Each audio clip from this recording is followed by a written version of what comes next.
Señores, Peter Doocy, corresponsal de Fox News, quien fue insultado por el presidente norteamericano Joe Biden en una rueda de prensa este lunes, reveló que el mandatario lo llamó por teléfono aproximadamente una hora después de ese intercambio de palabras. Él dijo: Biden, no es nada personal, amigo, relató el reportero durante una entrevista otorgada al programa de Sean Hannity en Fox News. Me aseguré de decirle que siempre intentaré preguntar algo diferente de lo que preguntan los demás. Y él respondió: tienes que hacerlo.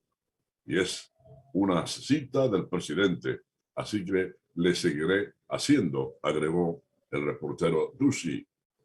Ante la pregunta del entrevistador de Biden se había disculpado, Doocy contestó que el mandatario aclaró las cosas.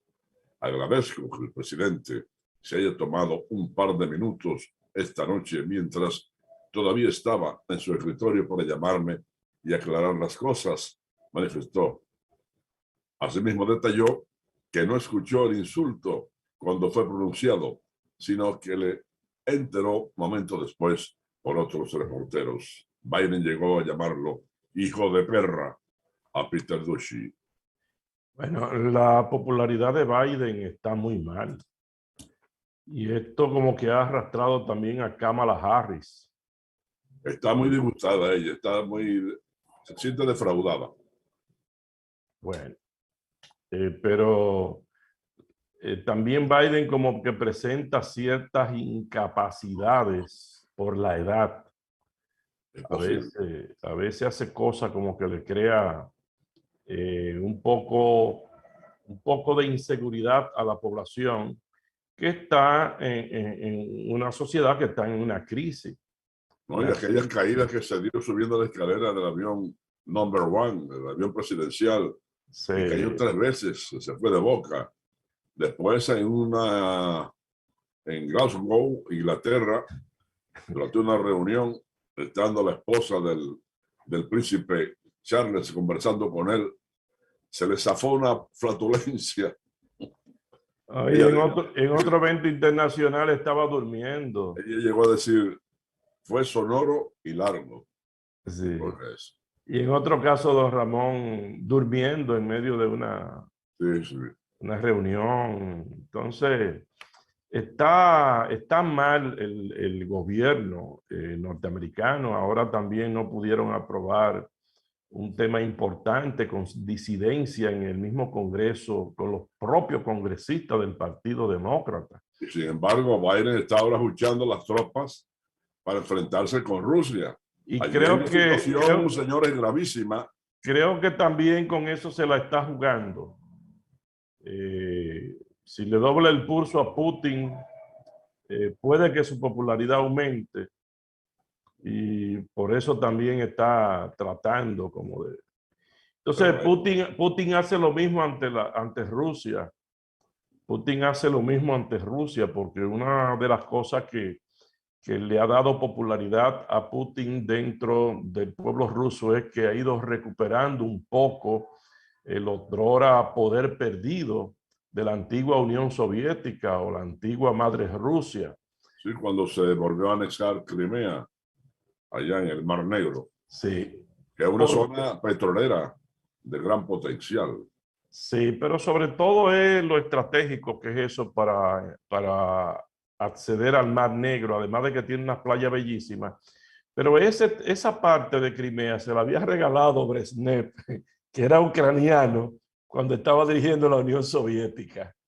Entonces ellos como que eso le quedó el clavito en el zapato a los rusos, pero en esa época eran todo lo mismo. Con esa zona, fíjese una cosa, don Ramón, y amigos televidentes. Rusia, ¿verdad? Era un imperio y tenía un sinnúmero de colonias. La Primera Guerra Mundial, que ellos estaban contra los turcos, contra Alemania, estaba Bulgaria con el imperio austrohúngaro, estamos hablando de Hungría y Austria y Bulgaria, que estaban unidos, porque se hablaba de la Primera Guerra Mundial, los turcos y los alemanes, no. También el Imperio Austrohúngaro tenía tanto poder como Alemania. Y bueno, estaba Bulgaria. Una guerra que se inició en los Balcanes, en la antigua Yugoslavia. Sí. Entonces, ¿qué ocurre? Que en medio de esa guerra en Rusia se da lo interno a la revolución y tiene una crisis espantosa por la guerra. Y firman un tratado de paz con esos países, Alemania, el Imperio Austrohúngaro, Turquía, porque no pueden. Entonces ceden. Óigame, el tratado de Brest-Litov hace que ellos tengan que ceder a Finlandia, a Ucrania, los países bálticos, Estonia, Letonia, Lituania, creo que Bielorrusia también, y parte de Polonia que ellos tenían. Tienen que ceder todos esos espacios. Y esos países se vieron libres un tiempo, porque entonces Alemania pierde la guerra y tiene que soltarlo. Entonces, en la Segunda Guerra Mundial, Rusia retoma esos países, excepto Finlandia, con lo que no pudo, y ciertos territorios que le tuvo que ceder a Turquía. No puede recuperarlo, pero recupera esos países. O sea que hay unas luchas viejas. Y después en el 91, cuando el colapso de la Unión Soviética, pues ellos vuelven a perder todos esos territorios. Entonces eso es un asunto de una lucha vieja que hay ahí. Bueno, autoridades indígenas del departamento colombiano del Cauca confirmaron el asesinato de Albeiro Camayo, extracoordinador o excoordinador de la Guardia Indígena, también líder comunero del norte de ese territorio. Los hechos tuvieron lugar este lunes en el resguardo Las Delicias, en el municipio de Buenos Aires, donde presuntamente llegaron hombres armados de la columna móvil Jaime Martínez de las disidencias de las FARC a obligar a la comunidad a participar en sus reuniones, explicó en un comunicado la Asociación de Cabildos Indígenas del Norte del Cauca. Cuando se encontraba en el sector de la Primavera, la autoridad indígena procedió a expulsar a los hombres del territorio.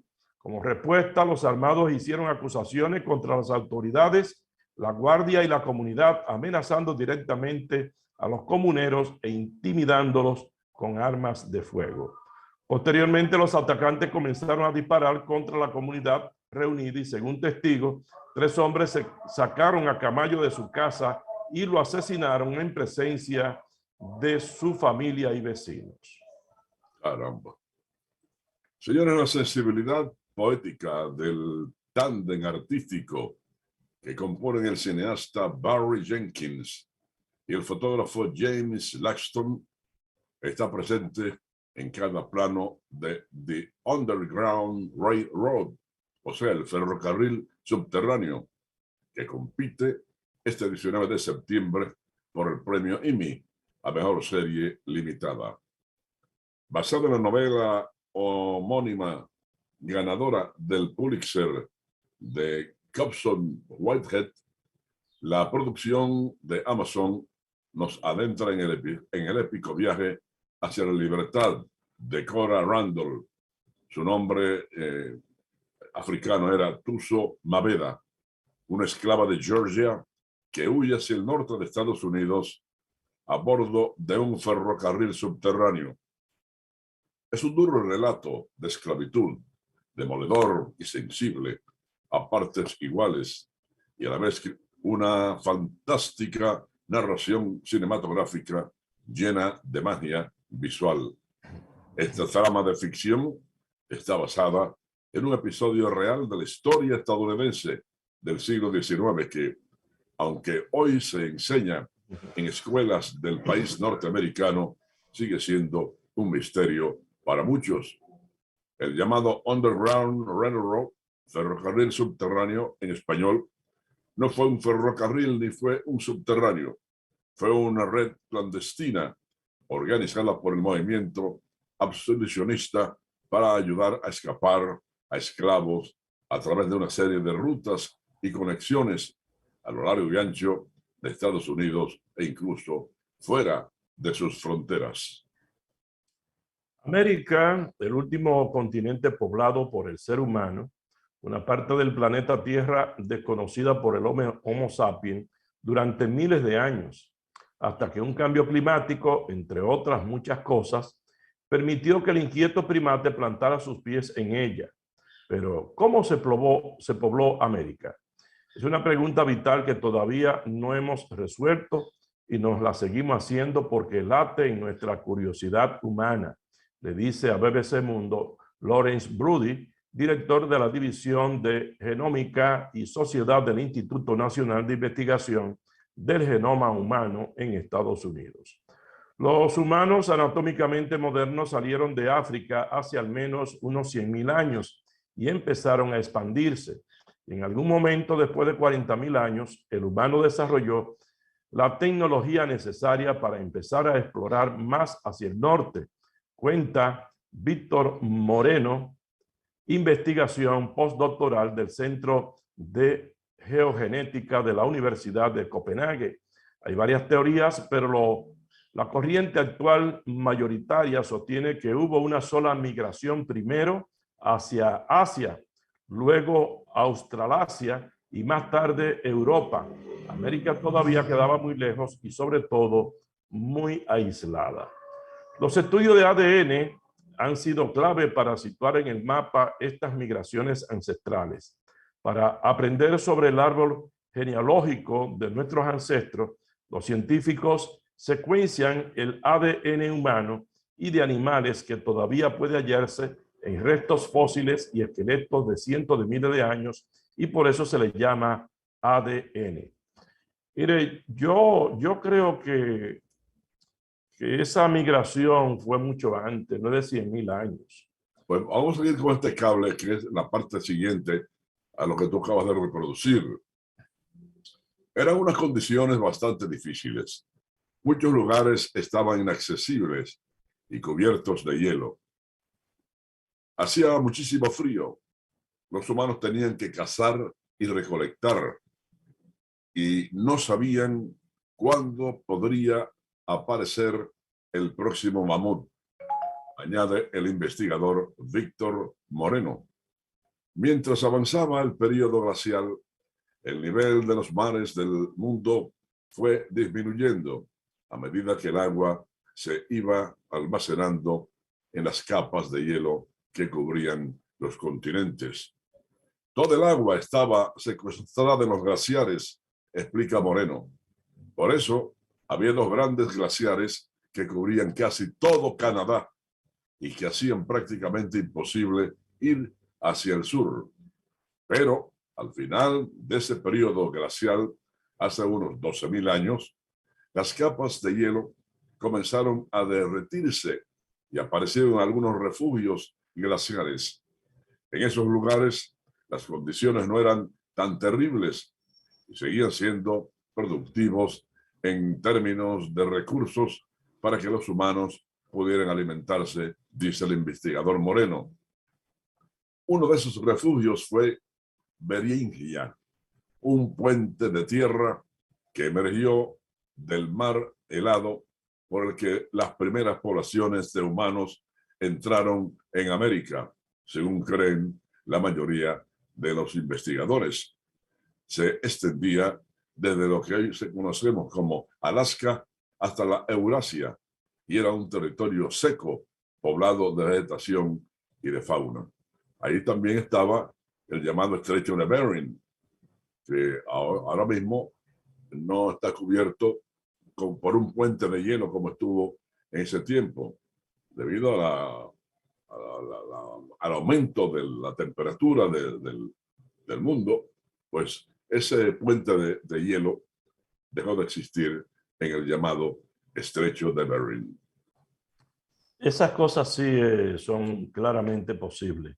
Lo que yo creo es que si hace 100.000 años emigró de África, ¿verdad?, el ser humano para el resto del mundo, yo no creo que en ese tiempo haya sido posible que se desarrollaran las razas diferentes, ¿verdad? Esos rubios blancos, esos chinos por otro lado, esos negros de África, esas diferencias, yo creo que necesitó más tiempo. Lo que sí es seguro es que esa evolución. los pobladores originarios del llamado nuevo continente América vinieron de ya del norte de China, donde están los mongoles. Sí. Fíjate que son los aborígenes nuestros de por aquí, tienen esos rasgos mongólicos, los ojos Sí, achinados. en México, específicamente en la península de Yucatán, cuando yo fui a Chichén Itzá, el guía decía que los habitantes de esa zona, al nacer, en su mayoría, nacían con la llamada mancha mongólica. En la lengua, ¿eh? No, no, en la espalda es como... Ah, en la espalda. Sí, sí. Nacen con una mancha al momento de nacer, ¿no? Después parece que se le borra y es algo asiático. No O sé. sea que los mexicanos están seguros que Sí. ellos son asiáticos en esos Vienen de allá, racionamientos. de la Sí, Mongolia. Por ahí cruzaban por ese puente. sí. Bueno, vamos a ver a continuación a Juan Marten, vocero de la Central Nacional de Trabajadores del Transporte, quien informa que sostendrán asambleas en varios puntos de la región para evaluar el aumento del pasaje interurbano. Oh, pero ya lo han subido en varios lugares. Vamos a escuchar a Juan Marte. ¿Todavía ustedes continúan en esa? Oh, pero que firme, no, es un hecho consumado, Amparo. Amparo, es un hecho consumado. El reajuste está aplicado en todas las rutas, en todas, no hay una que se haya quedado de la provincia de Santiago. Y hoy comenzaron todos los reajustes en las 11 rutas de la sierra. Yo voy mañana a una asamblea a Puerto Plata con toda la ruta de la costa norte, con toda la ruta afiliada a nuestra institución, creo que son 16 o 17. Y el jueves estoy en San Francisco con los compañeros de allá, porque ahí sí, ahí hay lugares, por ejemplo, donde el recorrido hay rutas que tienen recorrido de 2 kilómetros, de 4 kilómetros, y cobran 35 pesos. En esos casos no hay necesidad de reajustar el pasaje. Pero hay otro caso donde se va a reajustar. Por ejemplo, en el sindicato de Sajoma, hoy se está llevando de 125 a 150. Y en algunos rutas más. Oh, y usted se sorprende, Amparo. Y usted no vio que después que anunciamos el pequeño reajuste, hubo otro aumento. Esta semana, ¿qué pasó? Pero es alto, 25 pesos. Oiga, los choferes son pueblo. Hay 1.600.000 choferes de concho, son choferes. Y hay 800.000 transportistas en la República Dominicana, entre transporte urbano, suburbano, interurbano, taxistas y transporte escolar. Hay los guagüeros. Esos son 2.400.000 personas, la mayoría trabajadores con familia. Luis Abinader en la pasada elección no sacó esos votos. Eso es pueblo también, que compra leche, que compra libra de pollo caro, que tiene que hacer un cambio de aceite excesivamente caro, que compra banda y que consume. Entonces no habrá Y el pasaje se ha quedado. ¿Usted quiere saber cuánto cuesta el pasaje? Pregunte lo último que la ONSA está recibiendo en subsidio del Estado, 100 pesos por cada pasajero que monta. Le está diciendo claro al país que no lo paga cuando se monte en la ONSA, pero la ONSA le está cobrando al Estado 100 pesos por cada persona que moviliza.